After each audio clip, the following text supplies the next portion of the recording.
Huron Commodities and Canada Futures Huron. We also want to acknowledge the support of the University of Guelph for always answering the phone.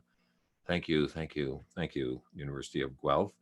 Sister organizations, the Rural Ontario Institute and the Canadian Rural Revitalization Foundation. The good folks at FarmWorks down in Nova Scotia. In fact, the founder of FarmWorks, Linda Best, was just named to the Order of Nova Scotia, and Linda will be moderating a panel on local agriculture next week. The people at the Regional Tourism Organization 4 here in Ontario, thanking them, Gateway Centre of Excellence in Rural Health, the Fair Finance Fund, UCI, and the Community Climate Council. And a bellow of a shout out to all of the incredible people, over 100 of them, who over the next 2 weeks will be zooming in literally from around the corner and from around the world to share their thoughts, offer up their shareable ideas, and discuss the actions going on in their own communities. And finally, I'd like to thank you, the audience, for taking time to be here to interact with our other guests, offering your own brand of thinking to the proceedings through chat during the sessions and at the Speaker's Corner at Shindig Friday.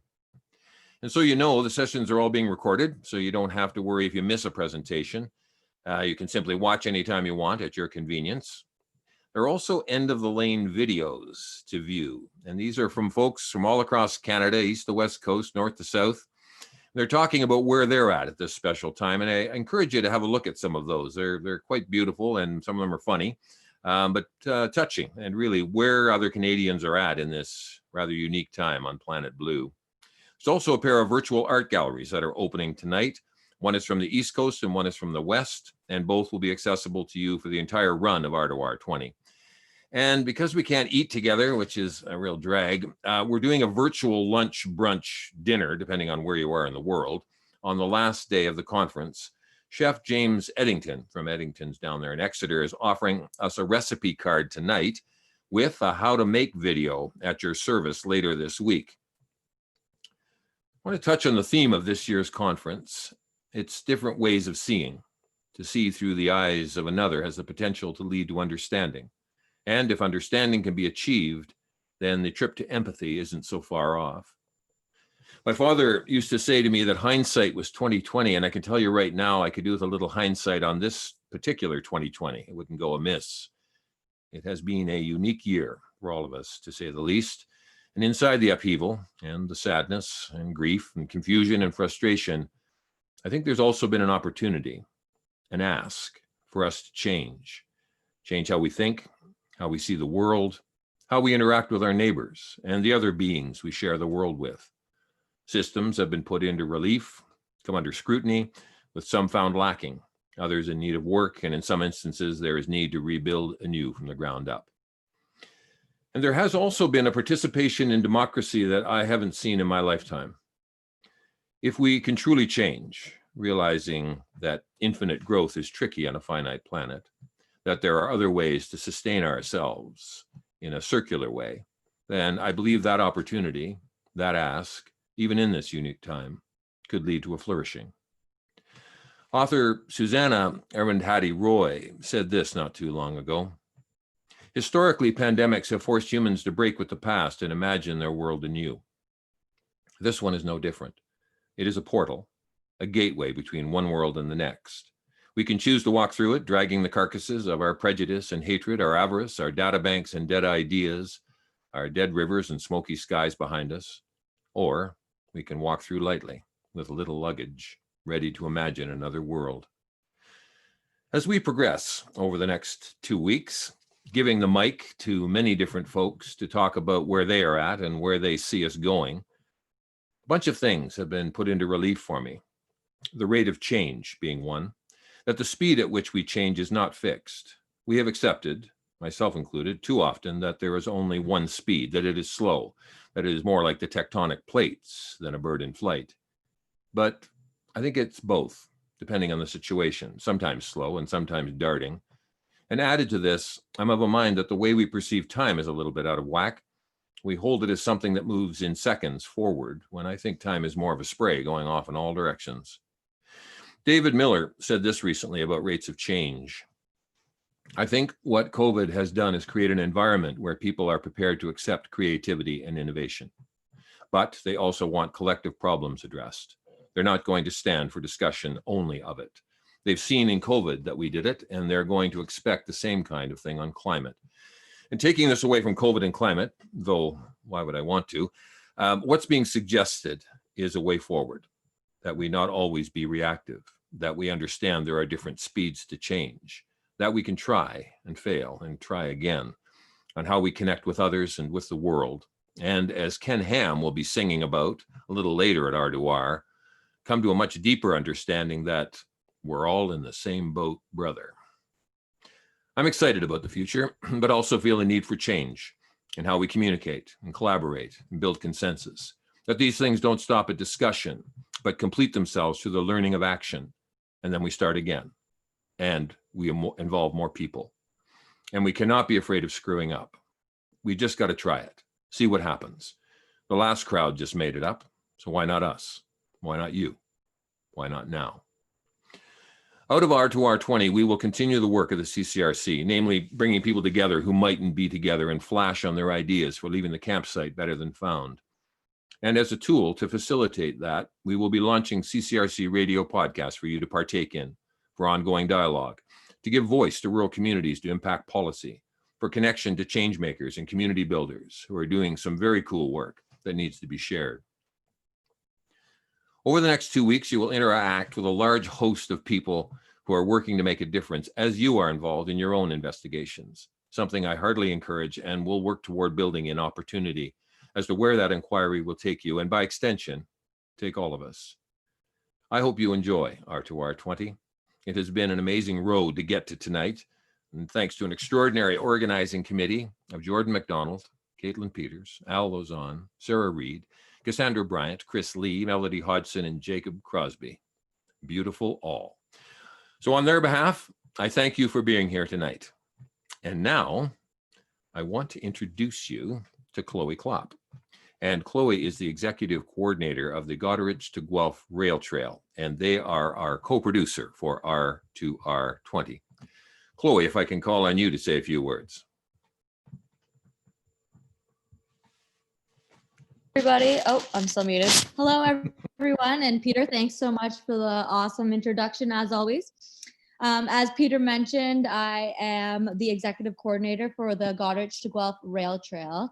I'm currently in my 4th year at Wilfrid Laurier University studying environmental science or studies, and I was presented with the opportunity to take on this position, and I have learned so much about how important natural assets are in communities. And so I just want to share with you a little bit about the G2G Rail Trail. It is an experience in which, from its origins as a rail line, has aimed to build bridges and connect communities. It ran through and I wrote a script because I'm a student and that's just how we do it. So the rail line brought life to 13 communities it ran through, and present G2G experience aspires to continue this legacy by drawing awareness to these rural communities and providing them with access to a 132-kilometer linear park that stretches all the way from the 401 corridors to the shorelines of Lake Huron. The goal is to provide everyone and anyone, no matter who you are, with a place to get outside, stay active, and constantly act as a reminder that we are living in one special natural world. When exploring the trail, the serenity the surrounding vegetation and wildlife provides instills a new outlook on life, an appreciation for all things rural. This is why we call our trail an outdoor classroom. It exposes individuals to the beauty of nature and to where our food comes from, to the benefits nature can provide to the body and soul, and most importantly, it promotes meaningful conversations. The G2G's connection to the Canadian Centre for Rural Creativity is a connection of 2 like-minded organizations. We believe in bringing people and communities together to share ideas and to work to make this place a better place. However, none of this would have been possible without our fleet of volunteers. And when I joined the G2G, I immediately was taken aback by the number of people from all over Ontario who wanted to help out. The passion they held not only for the trail, but for keeping it alive and available for future generations was very apparent. A member of our team, Len Jewett, is the perfect example. He spent at least 100 days in his skid steer that he had purchased by himself, all alone, getting the trail back to its roots in preparation for the new surface. When asked what motivated him to dedicate his entire summer to hard work, his answers are always oriented towards the impact this work will have on the greater community. Len is a huge inspiration and is the poster child for the G2G. When such a wonderful rural asset is provided to you, it pulls out a side of you that is focused on giving back and becoming an involved community member. Our giant G2G rail trail community is what keeps the trail system alive today.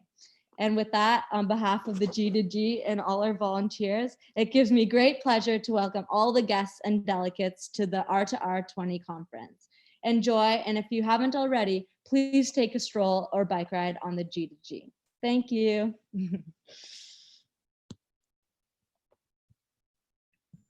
Thanks a lot, Chloe. That's great. And thank you for that introduction. For those who don't know the G2G, I heartily embrace everything. I endorse everything that she just said about it. Get on your bike, walk it, roll it, whatever you want. It is a stunning piece of infrastructure in the province of Ontario. Right now, so thank you, Chloe. That's great. I want to introduce Marty Rops to you. And Marty has become a friend, at least a friend to me, Marty. I don't know if it goes both ways, but a friend to me. And he's a district manager for the Libro Credit Union, but he's much more than that. And I think that that's quite a lot all on its own, Marty. But his support of the CCRC and also the Rural Talks to Rural conferences has been amazing. So anyway, I want to introduce you to Marty, and Marty's going to welcome everybody on behalf of Libro. Marty. Thank you, Peter. As Peter says, my name is Marty Rops, and I work for Libro Credit Union as a regional manager in the Huron-Perth region, which is both the proud home of R2R, and depending on which direction you're going, either the starting point or the end point of the G2G trail in Goderich. And as Peter said, and certainly to support Chloe, certainly a gem that we now have in our region. Rural Talks to Rural is a unique event, and it's a uniquely positive event in the way it seeks to have impact on rural communities by bringing people together. Libro has been involved in this event since the beginning because that's what we believe in as well. There's a real connection between Libro and the CCRC, and that connection is in our shared values. We both understand using our business, our community influence as a force for good. Libro does that as a B Corp, with impact on community, environment, and more at the forefront of our decision making. Libro has deep roots in agriculture and in rural communities across southwestern Ontario. We have 36 physical locations, and with digital services and other innovative approaches, we support even more communities than that. And in case you don't know too much about us, let me tell you a little bit more about Libro. Libro has more than 106,000 owners, and we call our customers that because everybody owns a share in the company. We're a full-service financial institution, and that means we'll do everything a bank does: accounts, loans, investments, credit cards, business services, and so on. Except we're not a bank. We make a profit, but unlike the banks, it's not all about the profit. It's about the impact we can make on southwestern Ontario, especially in our key focus areas of housing, employment, financial resilience, and local food accessibility.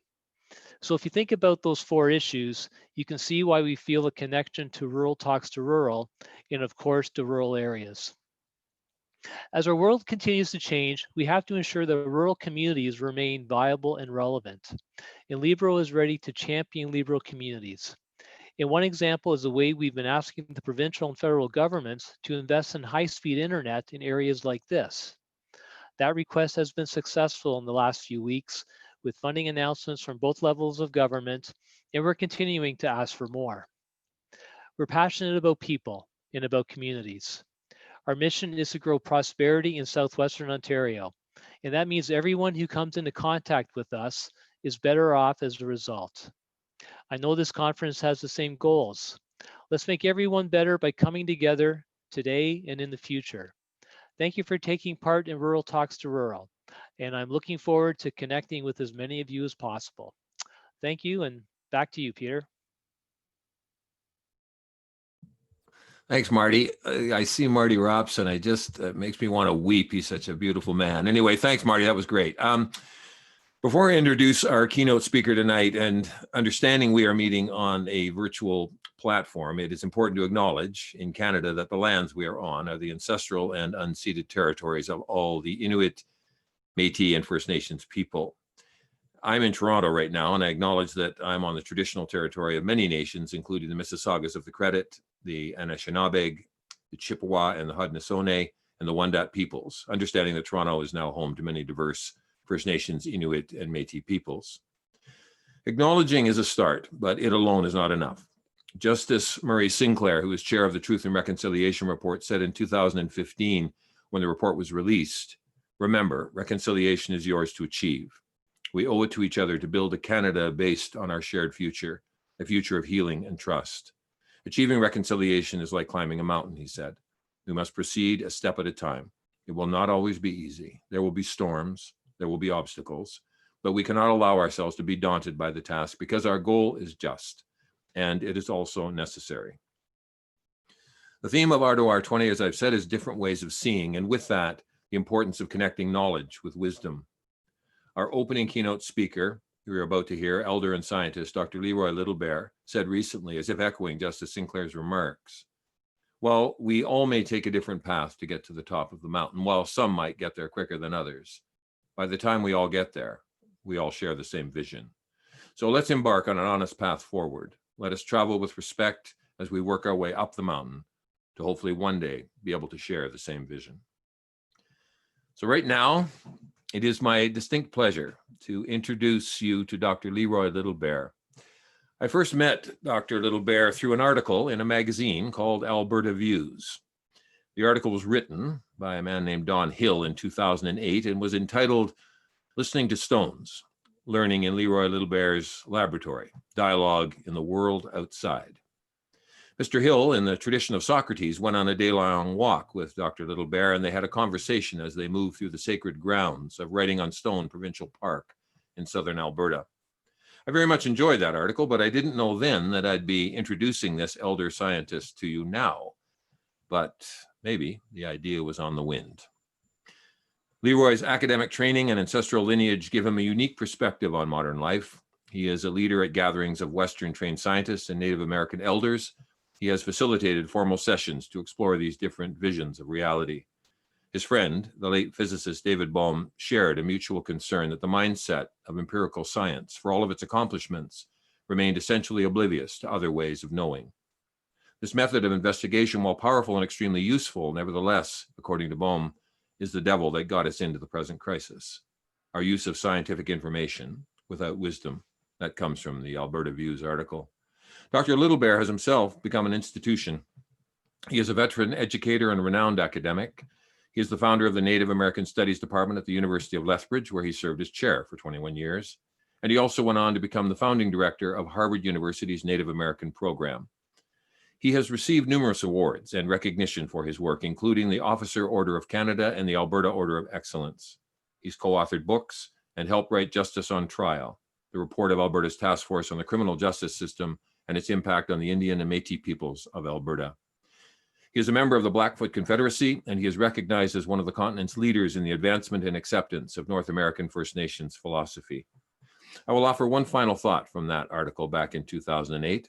Don Hill wrote, "Leroy Littlebear believes there is an unspoken language that makes it possible to bridge every worldview, a language that can be learned through dialogue, the willingness to set aside preconceived ideas and listen not only with your mind, but with your heart.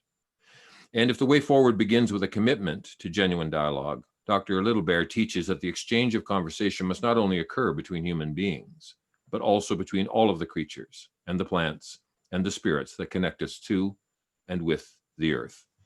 And if there ever was a time for us to listen, for us to learn that unspoken language, I'd say it is right now." We are very honored to have Dr. Littlebear open R2R 20. He is an extraordinary person and someone with a unique and rich way of seeing the world. I introduce you to Dr. Leroy Littlebear. Thank you very much, Peter. Nisto na koki kaskiniwa. Ni naksi skano. Soki tapi tiniksa no tu tsitapi. I was just introducing myself in Blackfoot. My Blackfoot name is Lowhorn. I'm of the Small Ropes Band, and we belong to the Blood Tribe or Keynote, and we're of the Blackfoot Confederacy. Hey, first off, I'd like to thank Peter and all the organizers of this wonderful gathering about rural areas of Canada and having rural people talk to each other. Hey, rural is country. I love that. Get your guitars out so we can go from bar to bar.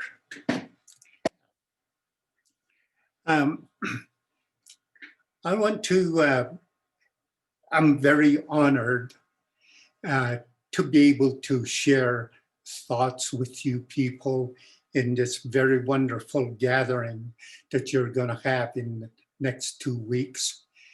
And some of the things that I will talk about are things I've shared with other audiences. And, you know, some of you may have heard me if you've been in an audience that I was a speaker at. So without further ado, we've got lots to talk about. I'd like to start into the presentation. So I'd like to call on Kate to put us through that exercise and so on. I want to thank very much Kate for her help. Yeah. I'll go to the, this is the title page, and I'll go to the next slide. And this presentation and the slides you will see are really kind of my speaking notes and so on. You're free to take pictures of them, copy them. You know, the more people that share the ideas, you know, the greater the news gets out and so on. Yeah. First point I want to make is that most of us simply get up every morning, and we do, never questioning the metaphysical paradigmatic basis upon which what we do is based. But subconsciously, we simply accept that this is the way it is. Remember Walter Cronkite, CBC News anchor from way back? He used to say at the end of his newscast, this is the way it is. But every once in a while, something may come along to make us question deeply held foundations, such as a midlife crisis. Sometimes a midlife crisis happens for an individual. Sometimes it happens for a whole society. Witness what's going on with COVID-19. I say it is a good idea to go through this exercise of a midlife crisis periodically, and I'll tell you why. Next.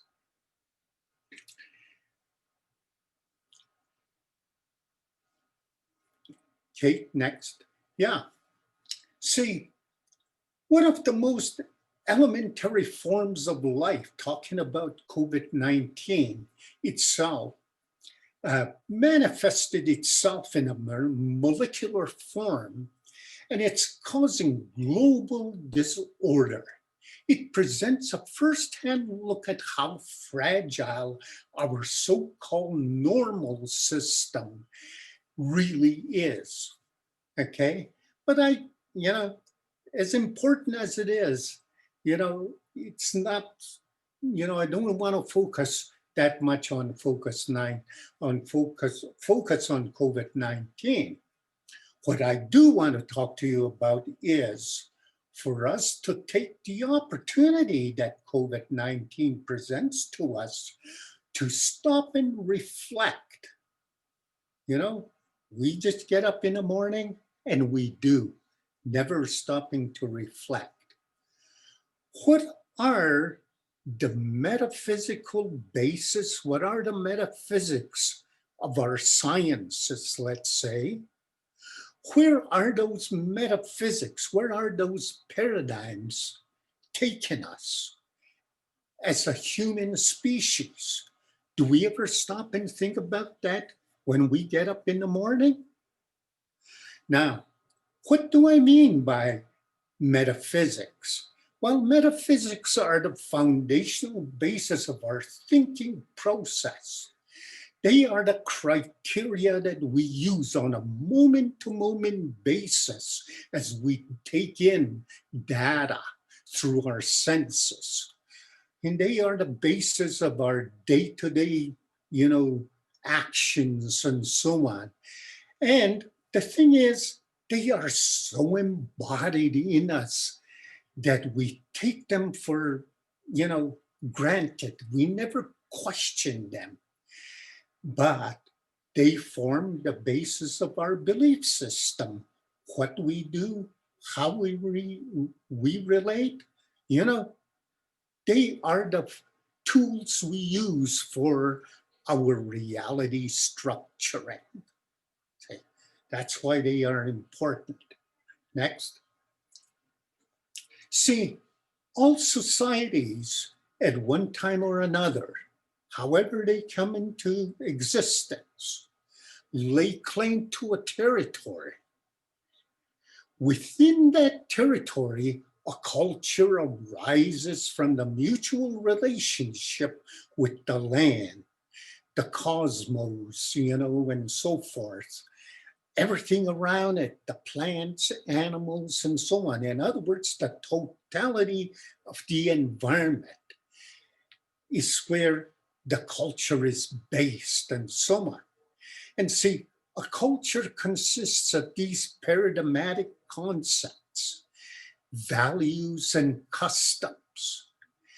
And see, paradigms are the tacit infrastructures members of the society use for their beliefs, behavior, and relationship.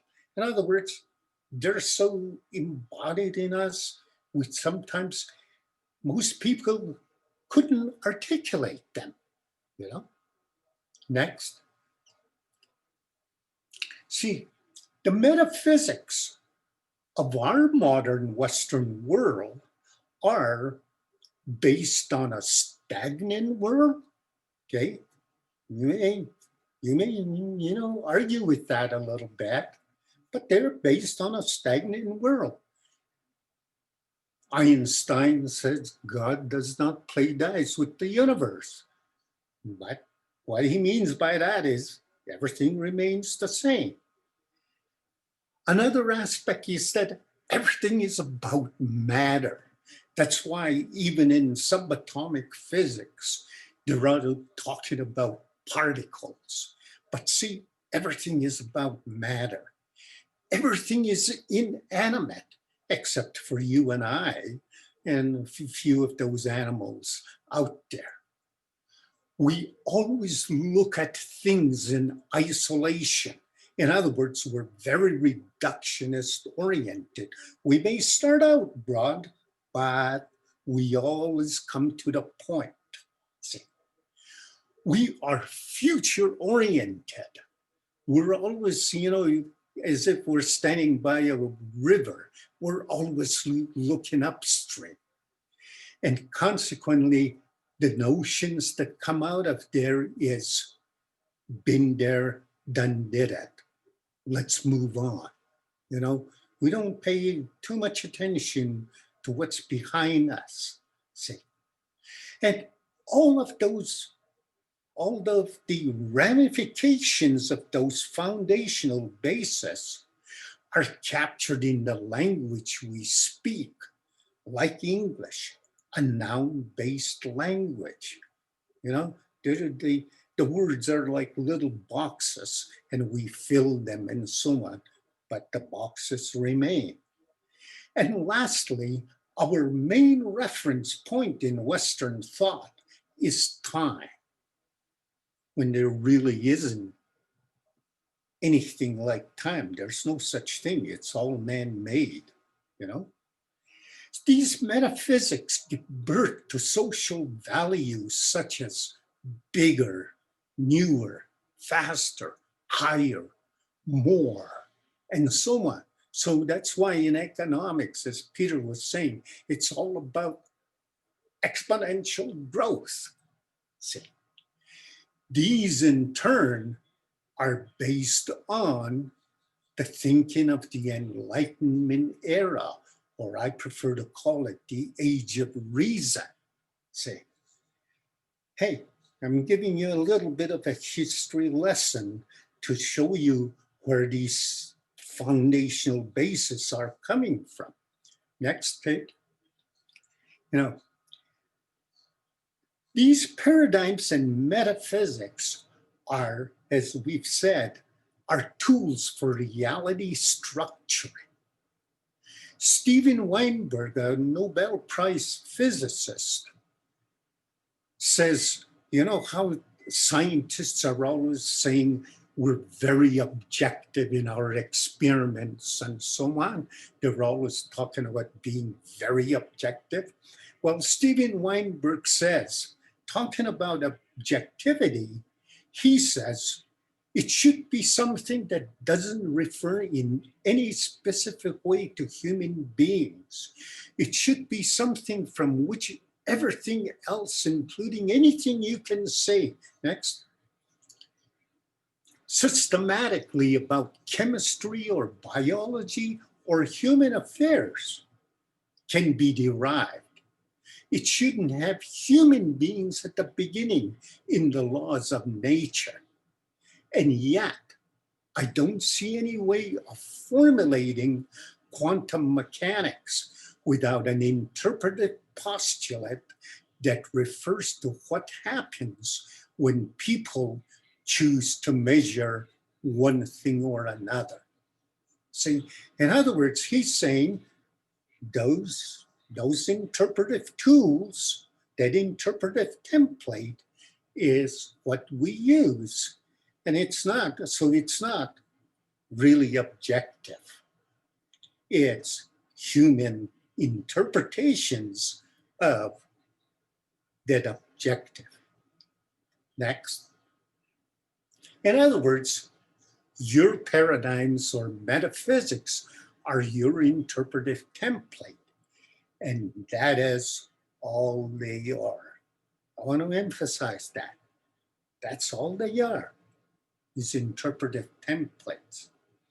That interpretive template becomes the foundation of science and science methodology. See? Now, for instance, Blackfoot science has a different interpretive template and therefore a different approach to science. I'll say more on that a little bit later. Next. See, those aspects of the interpretive template came from the Age of Reason. The ideas in the Age of Reason were not new. They've been around for a long time, but they kind of coalesced, all came together about 500, 600, 700 years ago, and they're still with us, And it was a philosophical movement because it was a reaction to the divine rule of kings and the church. They were the ones that had the libraries, knew how to write and read and so on.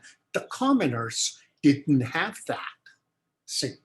And so all of a sudden they said, hey, we don't need those libraries. We don't need those, know how to read and write. We can come to know things through pure reason, through pure rationalism. See? That's what the Age of Reason was about. And it gave rise to things like deism, In other words, the church jumped on the bandwagon. And because God made an orderly universe, and it is good and beautiful. Remember Einstein, God does not play dice? Yeah, next. See. So the age of this age of reason has certain implications and ramifications that arise out of it. It seems it was, it attempted to subject anything and everything to rationalism. It did away with the subjective, so on, and dealt only with the objective that Steven Weinberg was talking about. It did away with emotions and feelings. For instance, women were too emotional to be good scientists and leaders, see? And we're still feeling the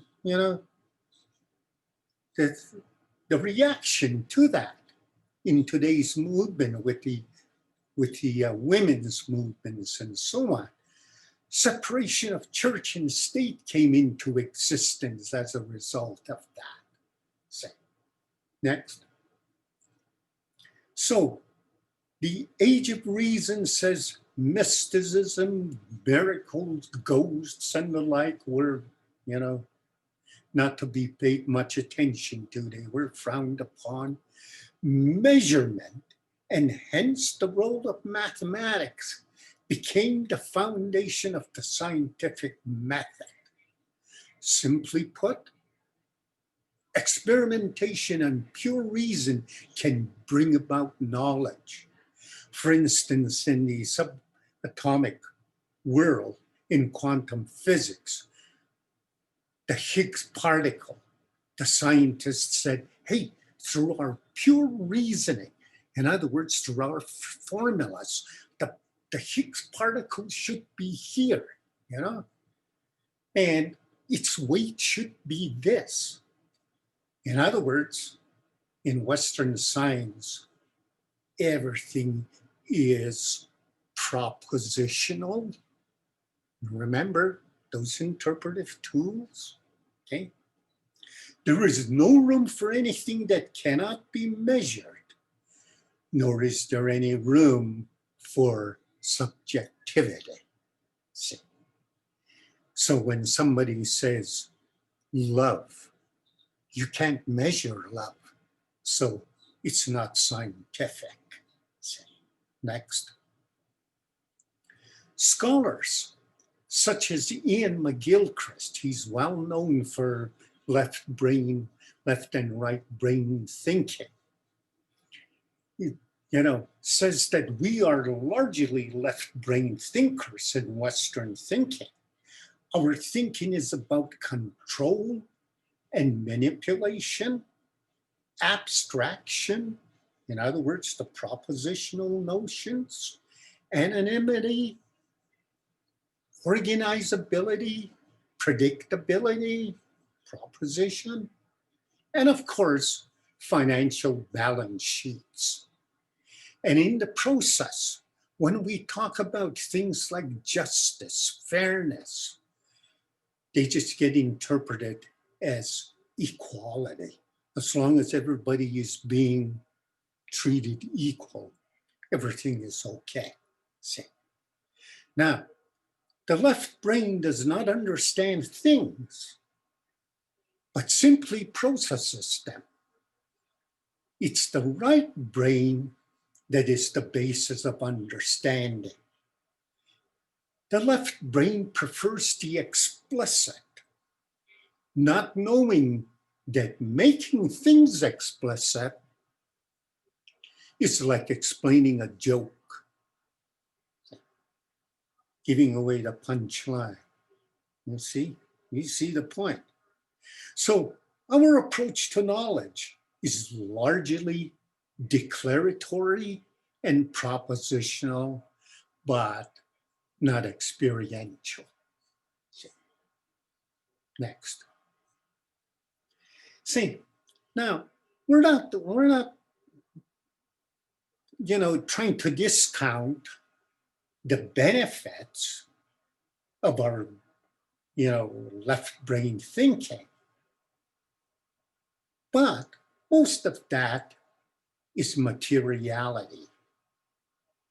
Is our present metaphysics improving and advancing our species? when we look at it from a species perspective, are we happier, healthier, safer? Think about COVID-19. McGilchrist, for instance, in a conversation and so on, was with a teacher, and he was telling me about that. He was saying that this teacher was saying to him that they had to teach facial expressions to students. Why? Well, because these students are now so used to and have embodied the iPhones, the smartphones, and so on, and they've done away with, facial expressions. So it's modern technology talking about the impact. It's a sad statement that this teacher is relating to McGilchrist. And consequently, are we becoming more robotized? Is that what we want to turn out of our schools, our educational institutions? We should think about that. Next. There were earlier attempts. Von Goethe was one of those people that tried to do something about it and tried to bring in the notion of, the observer and the observed and bring them together. He tried to bring in the notion of wholeness, integration of other fields like art, and notions of quality into science. But he didn't get very far. He was pushed aside because the notion of measurement was too strong at the time. Other physicists like Jeremy Hayward, for instance, talks about spirituality. And yes, David Bohm, he was challenging some major scientific assumptions. But not too many people really pay heed to that, because in the morning, we never question what those foundational bases are. We just get up and we do. Next. The Age of Reason, for instance, was in full bloom at the time of colonization of North American Indians in the 17th, 18th century, for instance, because native science was about wholeness, spirituality, waves as opposed to particles, everything being about relationships and everything being animate. It was totally discounted by the rationalists. In other words, by the scientists. It wasn't much use. The knowledge was just pushed aside. Because it was not about measurement and mathematics. It was nothing but mythology. It was not taken seriously. But see, today, everybody is wanting to know about traditional ecological knowledge. So let's take another look. Yeah, next. One has to understand the paradigms of a particular society to appreciate the worldview of that society. In other words, their interpretive tools. Blackfoot, which I'm from, has paradigms that include notions of constant flux. Everything is forever in motion. Existence consisting of energy waves as opposed to matter.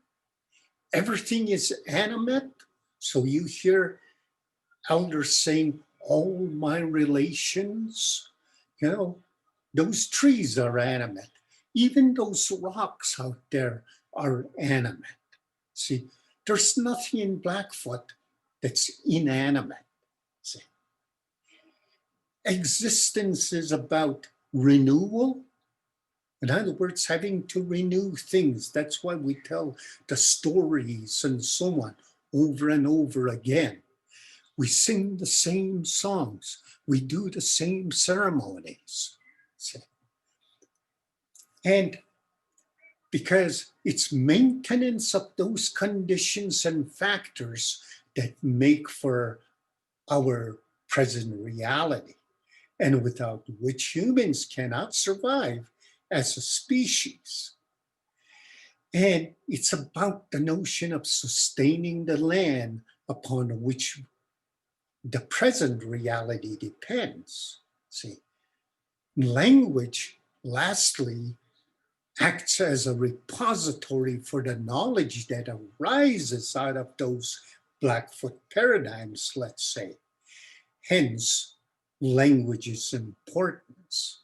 So, and the language is very process-oriented, action-oriented. See, so as opposed to English, which follows the stagnant world. See. Next. So, we as Homo sapiens, are we better off as a result of our present dominant Western metaphysics? Is it really advancing the reason for our existence? If we ever stop and think about it, is our current metaphysics just another passing phase? In other words, there are scientists today who are already talking about the new species. So are we just a passing phase? If so, maybe there are other metaphysics that we should take a good look at. Okay? Next. See, when we talk about science, and if we compared Western and Native, let's say like Blackfoot science, Western science is largely aimed at exploration. It's like kids, you know, let's go try this. I wonder what'll happen if we do this, and so on. Native science is aimed at sustainability. In other words, maintaining those conditions, those factors that make for our existence. See, we exist in a very narrow gap of ideal conditions. We as humans, we need to maintain those conditions if we are to be around as long as the fish has been. Remember, the fish was around way before the dinosaurs. But have we developed a relationship with the fish so that we can ask the fish what his secret to longevity is? Okay. Next. So, Western science is largely based on measurement. As said earlier, anything that cannot be measured is not science. While Blackfoot science is largely based on relations, relational networks. It is about all my relations, including those rocks that we would consider inanimate in a Western world. If it is not about relations, it is not science. So in Western science, it's measurement. In Blackfoot science, it's relationships. See? Keep those in mind. I have used Blackfoot metaphysics to compare to Western metaphysics. And I blame our schools for the products they turn out as students. Our universities and colleges are the present gatekeepers of knowledge, just like the church and monarchs used to be. But could it be that our gatekeeping methodology is out of date? In other words, if you were to go to a Apple store and you showed them your iPhone, even if it's an iPhone 10, they'll tell you it's a little bit old. Get the 12. See, we're always having to update and so on. See, well, could it be that those 600-700-year-old paradigms that we're talking about, that we mentioned at the beginning, are just a little bit out of date? Maybe we should do a little bit of updating. Okay. Our left brain metaphysics is increasingly leading us down a pathway of short-term gratification through materialism. Let's stop and reflect. Blackfoot metaphysics is waiting in the wings. Nobody has really touched them and see what and how it works. Say, reconciliation with nature will go a long way towards rethinking our science. We have to rethink our present approach of torturing nature to reveal its secrets. Who was it that said that? Was it Francis Bacon? Say, next.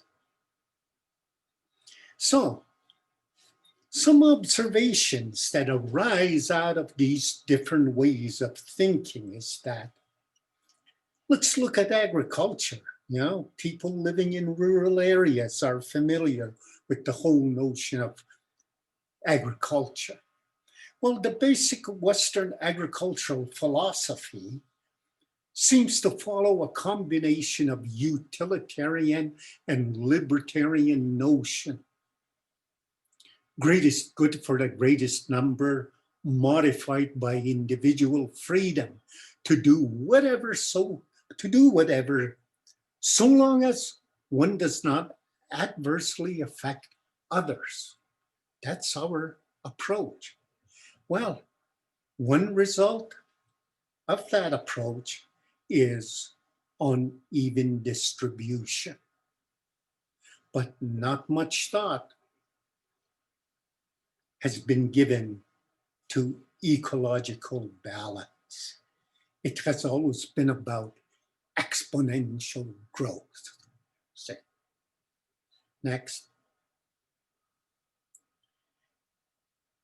We follow, for instance, what's in the Bible, in Genesis. God made everything for the benefit of humans. So we go with that. Not much thought is given to what is best for the land.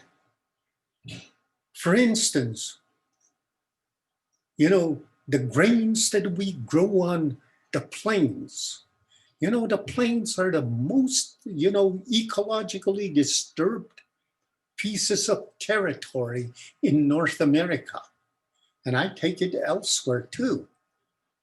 So though those grains grow on the land, are those grains the best plant life for the prairies, for instance? Have we ever asked ourselves that question? Next. Now, application of native thought to agriculture.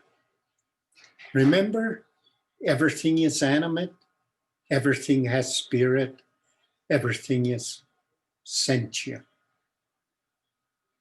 Remember all my relations, everything is interrelated. Remember, land is animate, it is alive, it provides. These are the part of the tacit infrastructure of native thought. See? So if we're going to do anything agriculture, these are the things that are roaming around in my mind, in the minds of Blackfoot people and other native ways of thinking. Next. The three sisters, for instance, corn, beans, and squash, they complement each other. Corn provides the climbing pole for the beans. Beans bring nitrogen. Squash provides a protective cover to hold in the moisture. In other words, here's an example of relationships. Very important. The three sisters are not just about providing food for humans. They are about replenishing Mother Earth and bringing about ecological balance. See, very different. Next. So, northern plains are, usually are not thought about as big agriculturists, But we did grow, we did plant and so on. In fact, the buffalo help us till the soil. Wherever that buffalo roams, there is always no new growth. I've been saying to other audiences, you cannot find a better environmentalist than the buffalo. The buffalo irrigated the land through development of wallows. As a result of that, Northern Plains Indians, we grew tobacco, for instance, very important in our ceremonies and so on. Land, through all this, was replenished through the harvesting practices and so on. Next. So, our people, our elders, always reminded us about thinking of our children 7 generations into the future. A generation, scientists, social scientists, and others say, in terms of time, is about 30 years. Okay? So, if we're talking 7 generations, we are really talking 210 years into the future. That's what our elders are saying. How is what we do today going to affect our children 210 years from now? That type of thinking, that is sustainability. See. Next. So, as we've said before, I wanted to bring this up again. Western science is largely aimed at exploration. Native science is aimed at sustainability. Agricultural practices were aimed at, replenishing the land, the holistic approach.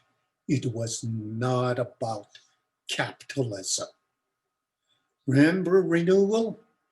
That part of the paradigm that speaks to sustainability? The native thought is what's at work. Next. So, the lesson to be learned is that we live in a very narrow spectrum of ideal conditions, conditions required for our existence as humans.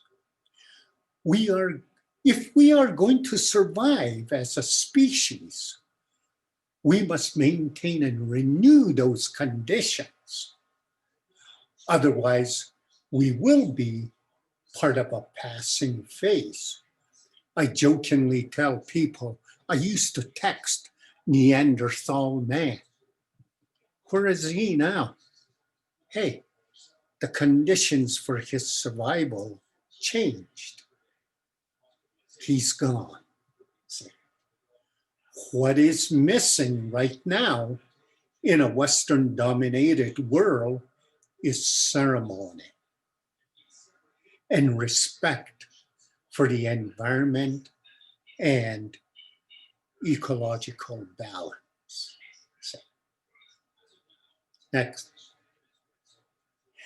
The TRC, Truth and Reconciliation Commission provides to all of us a wake-up call. Reconciliation requires a synergetic approach to relationship. It cannot be an imbalanced approach. It is time to take a hard look at our standard models and ask ourselves again, where are those models, those norms taking us? TRC allows us the luxury of stopping to reflect. And now COVID-19 is giving us another chance to reflect. Next. To end off, COVID-19 is giving us an opportunity, as we've said, to reflect about the normal. Because the normal is the problem, okay? Let me say that again. The normal is the problem. That normal is based on metaphysics we never question. We just take for granted that this is the way it is. When in reality, they are just interpretive templates, remember? Western science, again, is about measurement. Native science is about relationships. Our challenge now is to reconcile those two fundamental approaches to science so that we can open new doors. Maybe it's time to update our interpretive tool. Thank you. Those are the thoughts I wanted to share with you. And like I said, some of those ideas are not new, but we never stop and reflect and think about them. Every morning, we just get up and we do. Yeah. Those are the thoughts I wanted to share with you. Yeah. So I want to thank you. I don't know, I think there might be one more, or that's the end. Yeah. So I want to thank you for inviting me. Hopefully these reflective thoughts and so on will greatly contribute to your discussions in this gathering. And I'll come back and visit you during the next 2 weeks. So thank you very much. Well, thank you, Leroy. That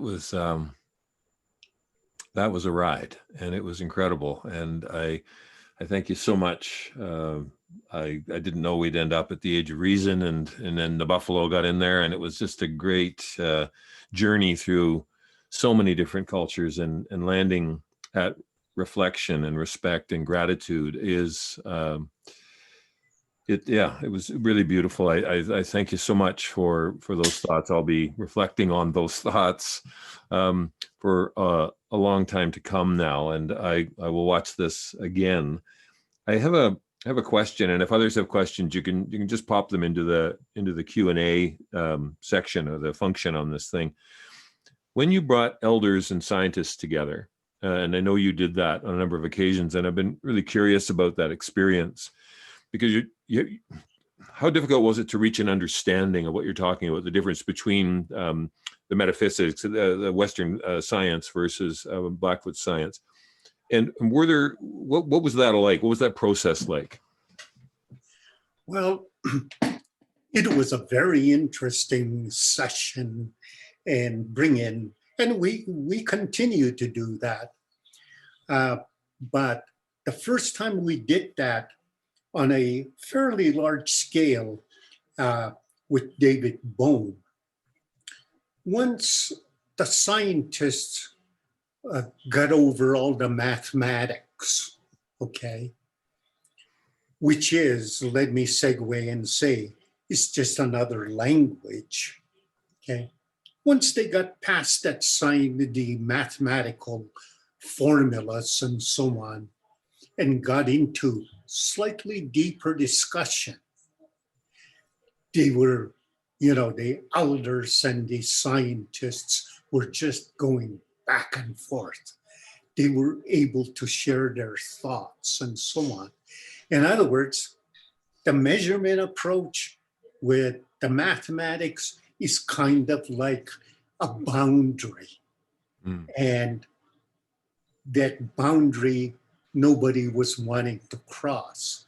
But in this experience with David Bohm, hey, the boundary was loosened and people were able to go back and forth. And the discussion that was, it's hard to explain, but they were just going back and forth. Mm. It sounds like an incredible experience, and I think one that I'd love to share, but I think others need to share. I think the idea of the right and left side of the brain and that exploration and coming to a deeper respect of where we are and of the land. I think that's incredible. There's some questions here coming in, and I'll just, if you don't mind, a few more minutes, Dr. Little Bear, would be great. So this is, how can Canadian public begin the process of valuing relationships? How do we begin the process of reconciling with nature? What's the first steps of that journey that the government can take? So there's a few questions in there. Well, the thing is, to a very large extent, I've told audiences, and it's not something that can happen overnight, but in the long run, I would say try and learn one of the native languages, because language is a repository for the knowledge of a particular culture. Okay. And the other part of it is, let me use a president of a university said this, talking to a graduating class, at convocation. And he says, when you go out there into the world and you've got a job, if you're the leader, if you're the boss and so on, don't ever be afraid and don't get turned off about complaints, that people come up with, your employees and so on. He says, because when people complain, that's how you know what they want. So you, as an employer, can then make moves to satisfy what people really want, your employees. See? So don't ever look at complaints as being negative. That's how you get to know what people want. And I use that example to make the point that we need to talk. Okay, if we don't talk, I never know what's in your mind. You'll never know what's in my mind. See, and people use those Indian reserve boundaries as places that they don't want to cross. Say, hey, come and visit, you know, come and talk with us. And see, the latest example of that, we've got a fishing problem over there in the Maritimes with the lobster fishing. So it's been been on the news for about a month now, and so on. Well, all those people that are demonstrating and so on, burning those warehouses and so forth, they never came and talked to the chiefs and so on and to the fishermen. Hey, they just simply started. They never did any deep research into it and so on. Hey, let me just give you an example of that about not doing deep research and so on. Hey, just a little ways over there, my friend who's familiar with the situation was saying, hey, over in the state of Maine, which is, right next door to Nova Scotia, the state of Maine has no fishing regulations, no regulations around lobsters and so on. So the fishermen over there from Maine can go out at any time. See, did anybody ever look into that? And see, so the point to be made is we need to talk. Okay, and that's the only way we know what's in each other's mind and a way to understand each other. And it was only through talking on the two sides that a settlement has now come about in the fishing situation. Yeah, I agree. Yeah, build a consensus. There's a couple of more comments. There's just one question here that I'll also offer to you, and then we'll let you go, Dr. Little Bear. Just one comment, which is comes in. I'm humbled. I will have questions, but I have much reflection to do to begin to assimilate your thoughts. Thank you. That comes from a delegate. And then this question came in. If there is an opportunity to understand agriculture with both Western science and Indigenous science, how do we decide when one takes priority over the other? Well, see, the notion of priorities come from the Western thought, linearity, hierarchies, and so on.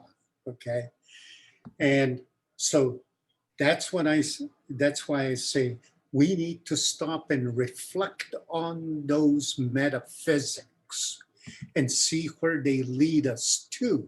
See, and because it's about linearity, it's about measurement, and so on, the notion of priority always comes up.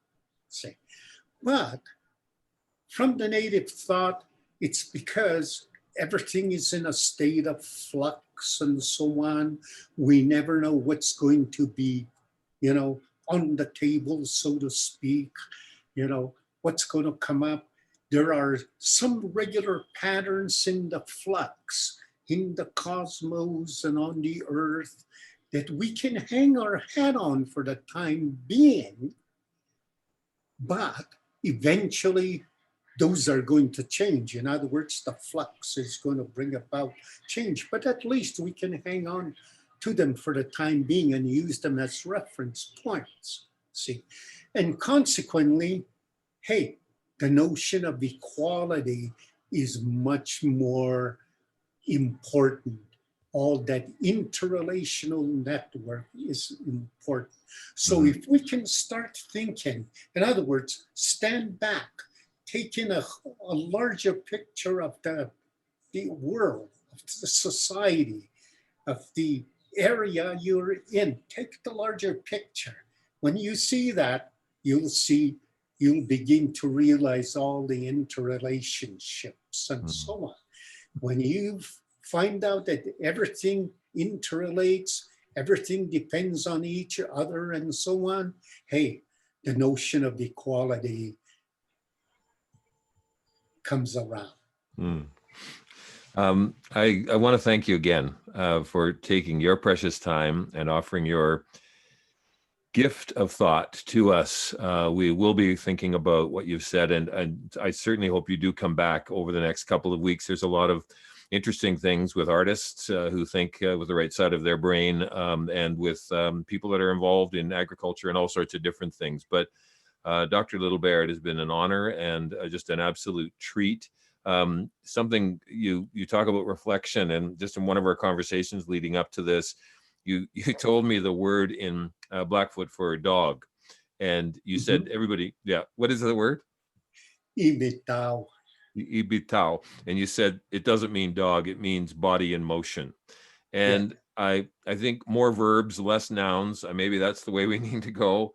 But anyway, thank you so much. It really is just a real pleasure, and it really means a lot to all of us that you kicked off R2R 20. So thank you.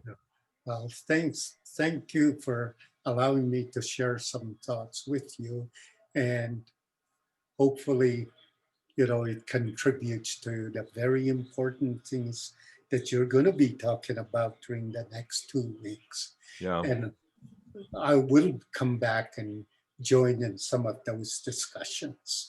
Anytime, you're welcome. The door is always open. And as you say, we do need to talk. And I think that having your thoughts in any of those rooms would be invaluable. So we'll be in touch, Dr. Littlebear. But learning a First Nations language is another good idea. Anyway, we will connect again, Leroy. Thank you. We are going to move on now. We've got actually just a couple more things to do before we exit this evening, the kickoff for R2R. And right now, I'd like to talk to Julie Fox. And Julie is from Nova Scotia, and she is the person who is bringing us the Ends of the Earth art gallery, the virtual art gallery that you'll be able to see through the course of R2R 20. So Julie, are you there? Where are you now? Nope. Who said nope? I'm here. Oh, hi, Can you Julie. see me? Okay. Yeah, I can't see you, but maybe others can. Oh, there you are. Great. Okay. Hey. Julie Fox, welcome to R2R, and thank you very Thanks for much. having me. Yeah, well, it's awesome. And Ends of the Earth. So tell me where you are right now, and talk a little bit about the Ends of the Earth, what it is, and what folks can look forward to. Well, I'm in Guysborough, Nova Scotia, which is the northeastern tip of mainland Canada. See if I got that right. So way out there. And I put together a little preview of our show that we had in September. And it was a compilation, two organizations coming together, and one was Artworks East, which I'm a part of, and the Mulgrave Road Theatre. And like a lot of cultural organizations this year, we had our whole entire 2020 seasons canceled, events canceled due to the COVID situation. And so our president, Jack Leonard, is in conversation with Emmy Alcorn from Mulgrave Road Theatre, and she thought it would be a great idea to offer her new location, the yet undeveloped old liquor store in Guysborough, for a show. And it turned out that it was a perfect space for a COVID-19 show, because it has both an entrance and exit doors, and the movement of people is already fairly delineated in those kind of spaces. So we didn't actually have to do that much to turn it into a gallery. So that was quite exciting. And the artists, they're from rural Nova Scotia. They're from Yep. the area. Yep. Yeah, Artworks East is it's only about a year old, the organization, and it's designed specifically to showcase the work of Garsborough artists and reach out into all the rural communities that we have here. Well, it's fantastic, and we are opening it. I have a pair of scissors here, so I'll just do the clip there. So now we have officially opened the gallery Ends of the Earth. Julie, thank you so much for doing all that work to put it together. If folks want to talk to Julie, we'll put up the an email, and also Artworks East. If you're interested in the work, certainly talking to Julie, and you can meet the artists. In fact, R2R has now been involved with one of the artists, and we are purchasing something. So I encourage folks to have a look at it. But it's also different ways of seeing, and we're going to be looking at artist points of view from down in Guysborough County, and it will be different than who we're about to introduce on the other side of the country. But artists thinking of the right side of their brain, bringing a perspective to R2R. It's an honor, Julie, to have that work here, and knowing that all of those artists from Guysborough County, you curated, but put together. It's a really lovely addition to R2R 20. So on behalf of everybody at R2R, thank you so much. Oh, thank you as well. Okay. So now we're going out west to the West Coast, and Marty Rops is going to come, and he's going to introduce us to an artist that actually I know that you're going to get to know in a second. So Marty, I'll turn it over to you. Thanks, Peter. Tonight we're opening 2 art galleries at R2R 20. First, you just heard about Ends of the Earth with artwork from the East Coast. It's my pleasure, along with the rest of my colleagues at Libro Credit Union, to cut the ribbon on the second gallery opening entitled Any Given Moment, with the photographs and stories by Kelly Rebar. The images for Any Given Moment come from near Kelly's home in the West Kootenays of British Columbia and from the Canadian prairies. Kelly is a writer-photographer who was born and raised in southern Alberta and now lives a few miles from Nelson, BC. She's written for stage and film, including the television feature film adaptation of Alice Munro's Lives of Girls and Women. And Peter, I'm not sure if everyone realizes that Alice Munro grew up very close to Blythe, so a local person there, as well as the feature film adaptation of the award-winning play Bordertown Cafe, which got its start at the Blythe Festival right here in Huron County. She's drawn to interpreting and capturing the world through the lens of her camera, offering us her amazing perspectives. But before we open the gallery, it's a pleasure to introduce you to Kelly Rebar, who will say a few words about Any Given Moment. Kelly.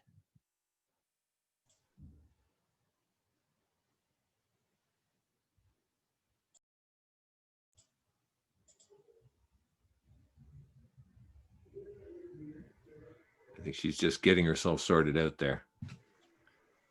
Oh, there she is. Hi, on. Hi, everyone. Well, I was just so taken with the words of Dr. Little Bear, and it's going to take me a while to that eloquence settle in me and come to terms. I was taking notes when he was talking, just by sheer coincidence. We're from the very same town. I too was raised in Lethbridge, Alberta, and a lot of my photographs in this particular little showing, but just generally, are from that area. And I was born there, and I spent the first half of my childhood in the Lethbridge area. And then we moved a little bit further north, but I haven't left it really, even though I've lived all across Canada and have lived in the mountains of the West Kootenays and the Selkirk Mountains here in Nelson for the last 20 years. But you don't really leave the landscape of your childhood, and it finds its way into my thinking, certainly into my writing, but also my photographs. So in Any Given Moment, it's one of the what I call photographic essays that I'm working on. And in this particular one, I take a few old snaps, old pictures, and I mesh them together with the not necessarily the latest pictures, but other pictures that come to mind. I like to explore the relationship between memory and the photographic image, and also color, texture, smell, anything that comes from an image in nature reminds me of some kind of memory. And since my memories are based sometimes in childhood, it finds a way of working itself into these photographic essays. And I begin with the image of a milk stool that was taken from a farm near Lethbridge. And it's outside in the snow right now, but I've had it for years. And I'd start my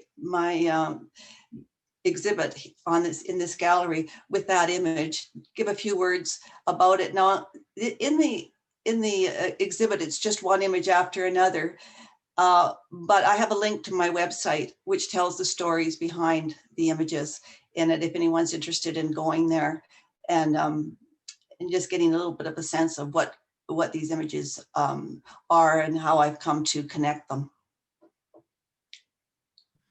Kelly Rebar, it is so great to see you, and thank you for offering your images and your heart and just you. And I've known you for so long, and it's so great to reconnect here on this at this project. And again, it's the way you see the world. And I think this whole conference, there's 100 people going to be presenting their points of view from coast to coast, from overseas.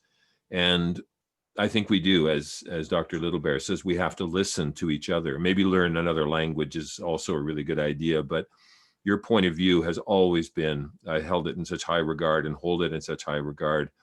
And I see you've got some of Cam's lighting work back there, and another incredible artist. That's a whole other story, and but no, it's something else. Anyway, Kelly, thank you very much for Thank you. gracing the halls of this virtual building called R2R, and offering your point of view and perspective on life, on being here. Thank you so much, Peter. Yeah, honored. Awesome. Thank you. So finally, we have a recipe I promised you, and I think Caitlin might be flashing it up. It's from James Eddington, and what we want you to do is look at the recipe card. It's going to be available online. Go get the ingredients and start my video. Is that what I have to do? Okay. Okay. Oh, there we go. So anyway, it's a layered roasted vegetable terrine tort. And James Eddington is a phenomenal chef. He's from Huron County, and he's got a great restaurant down in Exeter. So the idea here is get the products you need for this meal. And he's even got some pairings. Make the meal, and we're going to eat it together on the last Saturday, the 28th. So you got 2 weeks to get yourself right. And so here this is. I've scanned through it. I will be making this. Well, hopefully maybe Laura will be making it. I don't know. But someone in this house will be making this dish, and we'll have it on Saturday. So this is going to be available along with the art galleries for you to peruse. Maybe you're going to make it more than once. Maybe you're going to have it every night for the next 2 weeks. I don't know. So that's just another piece of love and light from R2R here. We are about to sign off. I want to thank again the organizing committee. Special shout out to Caitlin Peters, who is our host tonight, and Jacob Crosby, who is also a host. And they've done remarkable work. So thank you both. What's up tomorrow? We have a series starting at lunch called This Rural Life. It runs from noon to 1 p.m. Eastern Standard Time. Tomorrow is looking at rural arts and culture, and it'll be moderated by Natasha McClelland, who is the Artistic Director of Theatre New Brunswick. And we'll see artistic directors and managers from across Canada living in smaller, larger communities, talking about how they're adapting, how rural arts are adapting in this time of COVID. It's a great group of people that are builders of plays. They create. So I recommend that. That's on at noon to 1. And tomorrow night, we're looking at ag tech and ag investment. I think another great panel of people are coming together at 6:30. And then at 7:30, we're embarking on research and art, where research meets science. And that's an interesting project too. We'll present 2 of them for you tomorrow night. One from Africa, I think Burkina Faso, and the other from France, with 2 artists interpreting that work from Canada. So that's it from here. Thank you so much for appearing. You can continue to register, let folks know. We're really proud of the work that's going to be going on here, but different ways of seeing. If you're interested in some more of that, you're going to get it for 2 weeks. And yeah, just really, really taken. So thanks all. Take care. Stay safe. And we'll see you hopefully tomorrow at lunch, or if not, tomorrow night or at any time. But check out the art gallery and the lunch and the end of the lane conversations. See what other Canadians are thinking about the world. So from here, signing off, yours in rural. Thank you very much.